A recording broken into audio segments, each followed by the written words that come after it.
अब किसी का भ्रम ना रहना चाहिए। देखो,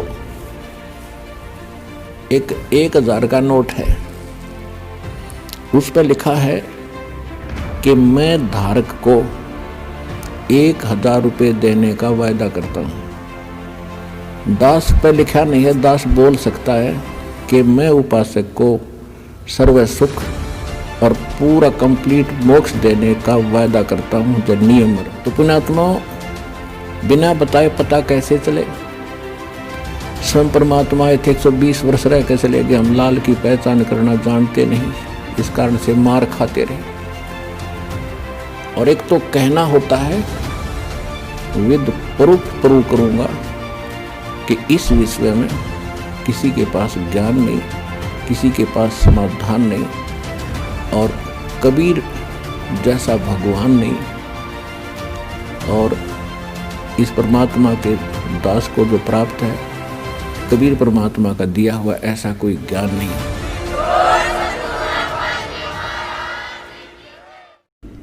उस मालिक ने दया करी, आपको इस कलयुग में शिक्षित किया।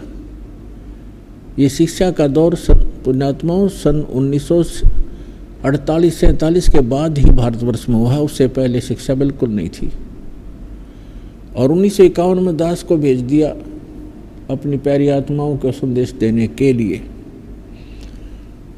और अभी ये मीडिया और ये जितना भी साइंस की तरक्की जो हमारे लिए आवश्यक है सदग्रंथों को समझने के लिए, ये अभी 2000 के बाद का ये सारी देन है परमात्मा की। मोबाइलों का बनना, ये इलेक्ट्रॉनिक मीडिया जो टीवी चैनल ऐसे बढ़िया बना देने, तो ये परमात्मा ने दया करी आपके ऊपर, ताकि परमात्मा के बच्चे उन्हीं सदग्रंथों से भगवान को जाने जिनको शुरू से ही शिरोधार्य किए हुए थे।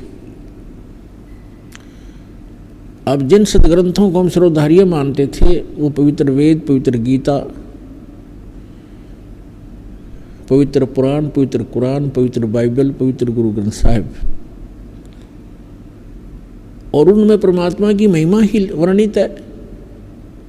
जो उन सदग्रंथों में परमात्मा की महिमा है और जिस परमात्मा के वो अंदर वो सर्व सदग्रंथ खरे उतरते हैं, तो वो परमात्मा है।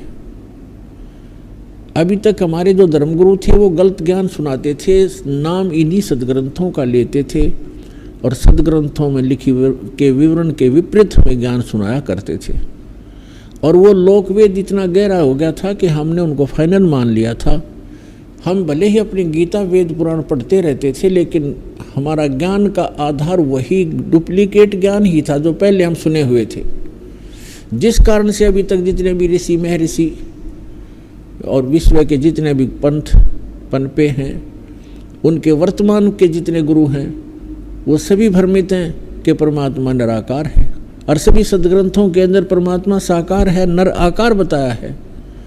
तो वो लोकवेद हमारे हृदय में सब का समाया हुआ था। सदग्रंथों को आधार मानते थे, ज्ञान उसके विपरीत ही हम स्वीकार किए हुए थे।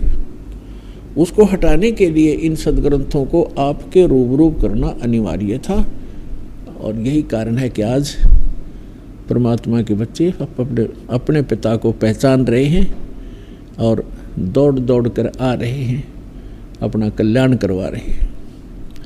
पुण्यात्माओं, इस स्थान से जिस भी प्राणी को उपदेश प्राप्त हो गया उसके मोक्ष में शंका नहीं।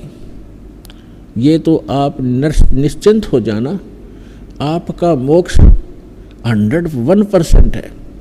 लेकिन इसमें मर्यादा प्रथम है। मर्यादा में रहोगे, भगवान सदा साथ रहेगा। मर्यादा तोड़ दोगे तो सीता जैसा हाल होगा, जिसने जरा सी लापरवाही की थी, लक्ष्मण रेखा लांघ दी थी, और उसके बाद उसने सोचा तो ये था जरा सी लगी थी, क्या फर्क पड़ता, अभी चली जाऊंगी, वापस आ जाऊंगी, आटा डाल के साधु के। और साधु वेश में दुष्ट रावण खड़ा था।